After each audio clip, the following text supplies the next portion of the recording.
স্টোরিয়াতে আপনাদের সবাইকে সুস্বাগতম। আজকে যে গল্পটি পড়ে শোনাবো তার নাম পিতা পুত্র উপাখ্যান। লিখেছেন সমরেশ মজুমদার।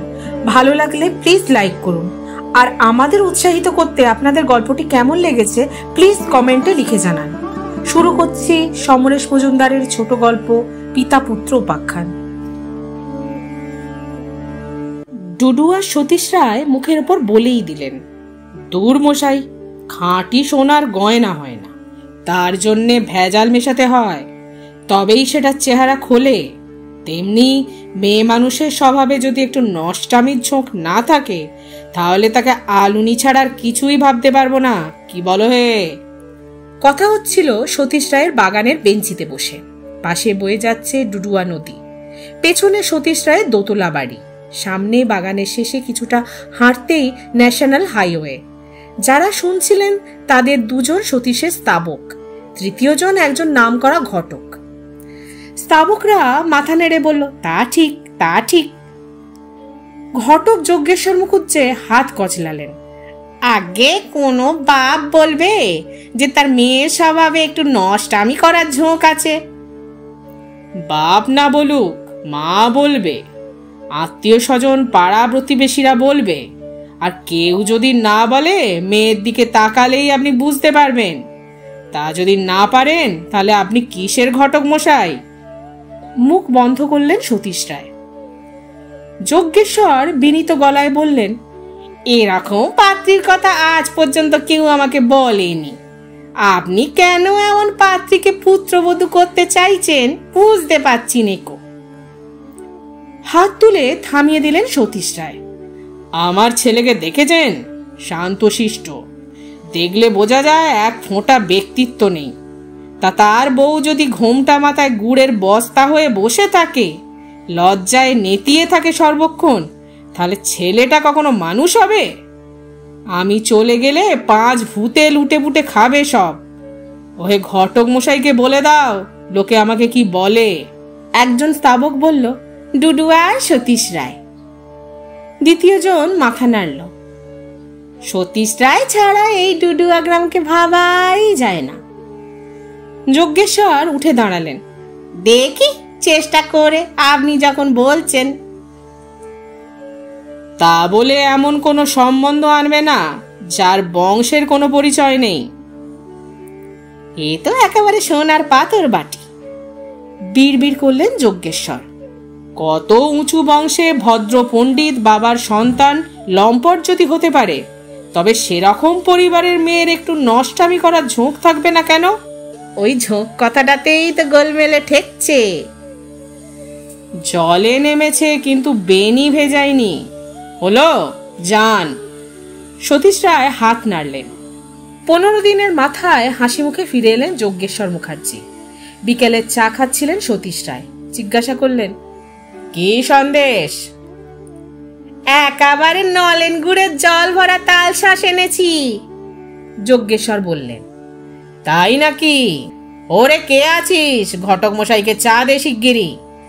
একেবারে আপনাদের পাল্টি ঘর, মালবাজারের হরিদাস সেনের নাতনি। কিরূপ কিরূপ, মুখে যেন খই ফুটছে। বাপ মরা মেয়ে। হরিদাস বাবু নাতনিকে নিয়ে খুব দুশ্চিন্তায় আছেন। 3টি পাত্রপক্ষ ওর কথা শুনে কেটে পড়েছে। যজ্ঞেশ্বর জানালেন। কেন, খিস্তি খেউর করে নাকি? না না, শেষ পাত্রপক্ষ ওকে যা যা জিজ্ঞাসা করেছে তা উত্তর সব ঠিকঠাকই দিয়েছিল। পাত্রপক্ষ খুব খুশিও। হঠাৎ মেয়ে বলে বসলো, আচ্ছা আপনাদের ছেলে মেদা মারা নয় তো? ব্যাস, দুধে চোনা পড়ল। বাহ বাহ, চমৎকার চমৎকার। বয়স কত? মাথা নাড়লেন সতীশ রায়। একটু বেশি, এই ধরুন 23 হবে। ধরবো কেন? বার্থ সার্টিফিকেটে না থাক কুষ্টিতে তো আছে। তা নিশ্চয়ই আছে। বেশ, ওদের বলুন ছেলেকে যদি দেখতে চায় তাহলে দিন ঠিক করে চলে আসতে। না না, ওরা ছেলেকে দেখতে চান না, যজ্ঞেশ্বর বললেন। কেন? হরিদাস বাবু বললেন ডুডু আর সতীশ রায়ের ছেলেকে দেখতে যাওয়ার দরকার নেই। মানে বুঝলাম না, মাথা নাড়লেন সতীশ রায়। আগে আপনার ছেলে যখন তখন দেখার দরকার আছে বলে মনে করেন না ওরা। ওরা? এই বললেন হরিদাসবাবু কথাটা বলেছেন? হ্যাঁ, উনি বলেছেন, তবে বলার আগে না অন্দরমহলে গিয়েছিলেন একবার। সেখান থেকে ফিরে এসে যখন বললেন কথাটা, তখন মনে হলো বাড়ির মেয়েদের সঙ্গে আলোচনা করেই বলেছেন। বাড়িতেও স্ত্রী আছেন, বিধবা মেয়ে মানে পাত্রীর মা আছেন। বাড়ির মহিলারা আমার নাম জেনে বসে আছেন কেন? আমি কি খুনি না ডাকাত? আমার চাটুকারদের আপনি হার মানালেন হে? যজ্ঞেশ্বর মুখার্জি নিচু গলায় জিজ্ঞাসা করলেন। তাদেরকে আজকে তো দেখছি না। ছেলেকে পাঠিয়েছি সদরে উকিল বাড়িতে, সে একা যাবে না, তাই ওরা সঙ্গে গেছে। তা আমরা মেয়ে দেখব কবে? জিজ্ঞাসা করলেন সতীশ রায়। যেদিন ইচ্ছে, একদিন আগে বললেও চলবে, তবে তার আগে একটা সমস্যার সমাধান করে নিতে হবে যে। যজ্ঞেশ্বর হাসলেন। কি সমস্যা? হরিদাসবাবু জানতে চেয়েছেন আপনার দাবি কতটা, আর সেটা তিনি দিতে পারবেন কিনা। সক্ষম বোধ করলে তবেই মেয়ে দেখাবেন। দাবি? দাবি তো একটাই, মেয়ের স্বভাবে একটু নষ্টামি ঝোঁক থাকতে হবে। আপনার মুখে যা শুনলাম তাতে তো দাবি পূর্ণ হয়ে গেছে। একটু চুপ করে থেকে হো হো করে হাসলেন সতীশ রায়। ম্যাডাম মারা, আহা, অপূর্ব অপূর্ব। তাহলে তো হয়েই গেল, সামনের মঙ্গলবার যাব বলে দিন। তবে পৌঁছবো আমরা বিকাল বেলায়, সন্ধ্যের আগেই চলে আসবো। আমার মিষ্টি খাওয়া ডাক্তারের নিষেধ একেবারে। তেতো চা এক কাপ খেতে পারি। মঙ্গলবার দুপুরের পর বেশ কিছুটা সময় সাজগোজ করলেন সতীশ রায়, যাতে পাত্রের বাবার সম্মান বজায় থাকে। বাইরে গাড়ি, 2 স্তাবক এবং ঘটক মশাই অপেক্ষা করছে। তৈরি হয়ে পুত্রকে ডাকলেন সতীশ রায়। সে এসে মাথা নিচু করে দাঁড়ালো। তোমার বয়স এখন কত? আগে বয়স জিজ্ঞাসা করছি। 27 বছর 3 মাস দেরি আছে। আজ আমি তোমার সহধর্মিণী হবে এমন একটি মেয়েকে দেখতে যাচ্ছি। যদিও জানি তুমি বিয়ের আগে তাকে দেখতে চাইবে না, তবু জিজ্ঞাসা করছি, তুমি কি দেখতে চাও? না না না, যেন এটা ভাবাও অন্যায়। ওর কথার ধরনে সেরকমই মনে হলো। তোমার সঙ্গে আমার পার্থক্য কি জানো? আমি হলে দেখতে চাইতাম। কথা শেষ করে বাইরে বেরিয়ে গাড়িতে উঠে বসলেন। স্তাবকরা এবং ঘটক চাপাচাপি করে বসলো ড্রাইভারের পাশে পেছনে। সতীশ রায় একা। গাড়ি ছাড়া মাত্র তিনি মাথার ওপর 2 হাত তুলে ঈশ্বরকে প্রণাম জানালেন। স্তাবকরা তাই দেখে হাত জড়ো করে নুয়ে পড়ল। তাতে স্থান সংকুচিত হওয়ায় ঘটক বলল, এই কি হচ্ছে কি? ডুডুয়া থেকে মালবাজার যেতে সময় লাগলো 45 মিনিট। পথে কেউ কোনো শব্দ উচ্চারণ করেনি। মালবাজারে ঢোকার মুখে গাড়ি থামতে বললেন সতীশ রায়। পকেট থেকে 100 টাকার নোট বের করে একজন স্তাবককে দিলেন। হরিময়রার দোকান থেকে আমার নাম করে রাজভোগ নিয়ে এসো, মাটির হাঁড়িতে করে আনবে। ঘটক বলল, আমি ভাবছিলাম। কি ভাবছিলে? সতীশ রায় জিজ্ঞাসা করলেন। একেবারে খালি হাতে মেয়ে দেখতে যাবেন? তা এখন কি ভাবছো তুমি? আমি আর কি বলবো, এই জন্যই তো লোকে আপনার এত সুখ্যাতি করে। যজ্ঞেশ্বর মুখার্জি বিনয়ে নুয়ে পড়ল। হরিদাস সেনের বয়স হয়েছে। 1.5 বিঘে জমির ওপরে বাগানওয়ালা বাড়ি। আপ্যায়ন করে বসিয়ে জিজ্ঞাসা করলেন, কি দেব বলুন? চা খাবেন না কফি না ঠান্ডা কিছু? আপনি আমার পিতৃতুল্য, দয়া করে আপনি বলবেন না। না, এখন নয়। সব কথা শেষ হলে 1 কাপ চিনি এবং দুধ ছাড়া লিকার চা পেলেই খুশি হব। বেশ, আমার এই নাতনি মেয়ের পক্ষে। জামাই মারা গিয়েছিল দুর্ঘটনায়। 3 বছর বয়স থেকে ও আমার কাছে আছে। এখানকার স্কুলে পড়েছে। পড়াশোনায় তেমন ভালো নয় বলে উচ্চ মাধ্যমিকের পর আর পড়াইনি, তবে গৃহকার্যে অতীব নিপুণা। মাথা নাড়লেন সতীশ রায়। কিছুটা দূরে বসা যজ্ঞেশ্বর মুখার্জি বললেন, সেন মশাই, এবার নাতনিকে যদি আসতে বলেন। হরিদাসবাবু উঠে ভেতরে চলে গেলেন। ফিরে এলেন যাকে নিয়ে সে ডানা কাটা সুন্দরী নয়, কিন্তু খুবই সুশ্রী। পাত্রপক্ষ দেখতে এসেছে বলে তাকে সাজানো হয়েছে।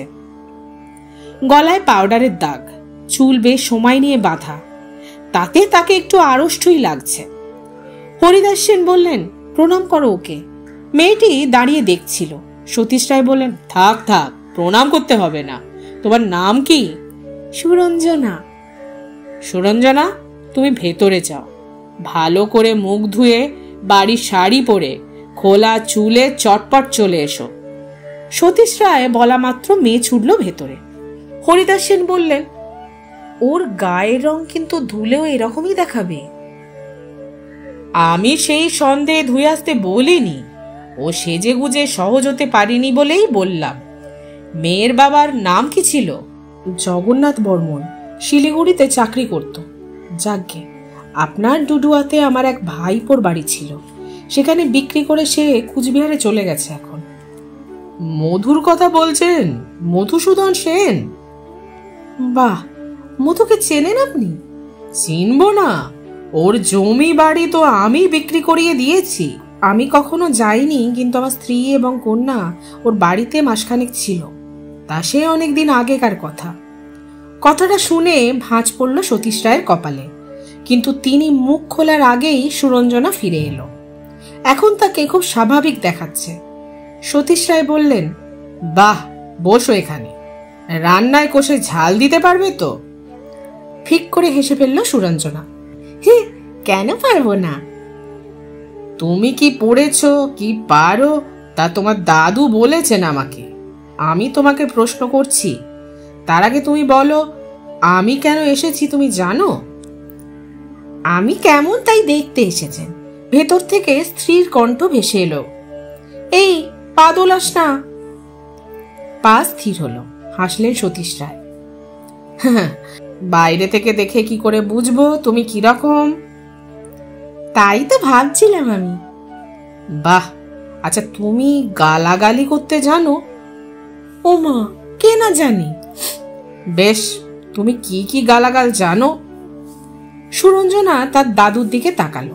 বৃদ্ধ অস্বস্তিতে পড়েছেন দেখে যজ্ঞেশ্বর মুখার্জি বলল, আসুন সেন মশাই, আমরা বাইরে গিয়ে বসি।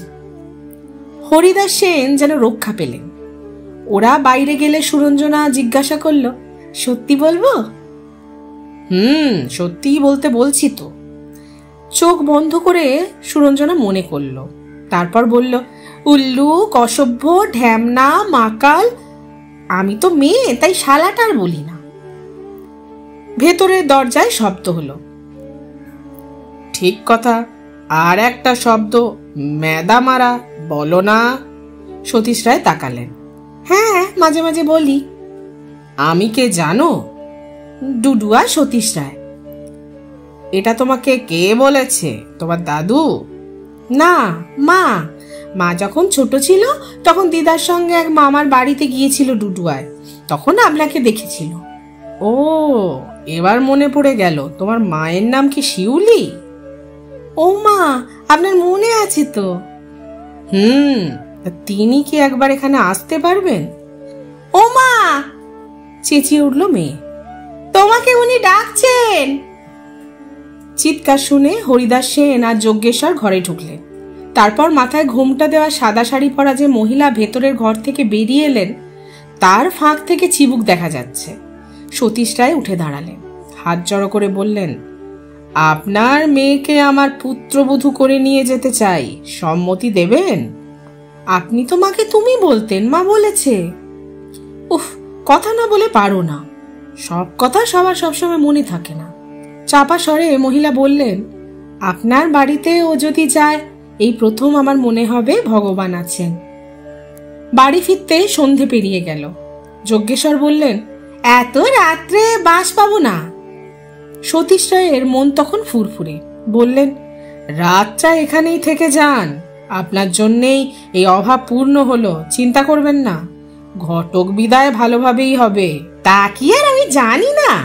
যজ্ঞেশ্বর উৎফুল্ল। স্তাবক দুজন ব্যস্ত হয়ে পড়ল। সন্ধ্যের পর 3 পাত্র খাওয়া সতীশ রায়ের অভ্যেস। স্ত্রী বিয়োগের পর থেকেই এটা আরম্ভ হয়েছিল। তখন থেকে প্রতি সন্ধ্যায় সঙ্গী এরা। তবে 2 রকম বোতল থাকে। সতীশ রায়ের জন্য দামি বোতল, ওদের জন্য সস্তার। তাতে কিছু মনে করে না ওরা। যজ্ঞেশ্বর পান করেন না। চা খেতে খেতে বললেন, মেয়েটিকে কেমন লাগলো আপনার? আপনি কি মাকাল, ঢ্যামনা না মেদামারা? বলে হো হো হাসিতে ভেঙে পড়লেন সতীশ রায়। তার হাসিতে গলা মেলালো স্তাবকরা। সতীশ রায় বললেন, বিয়ের দিন কি ঠিক করতে বলতাম পছন্দ না হলে? এখন বলুন এই কথাগুলোর মানে কি? ঢ্যামনা মানে কি জানেন? ওই বদমাশ লোক কিন্তু ঢং করে থাকি, যজ্ঞেশ্বর বলল। মাকাল? ওপরটা সুন্দর কিন্তু ভেতরটা নয়। আর মেদামারা? ওটা ঠিক বলতে পারবো না। দেখতে চান?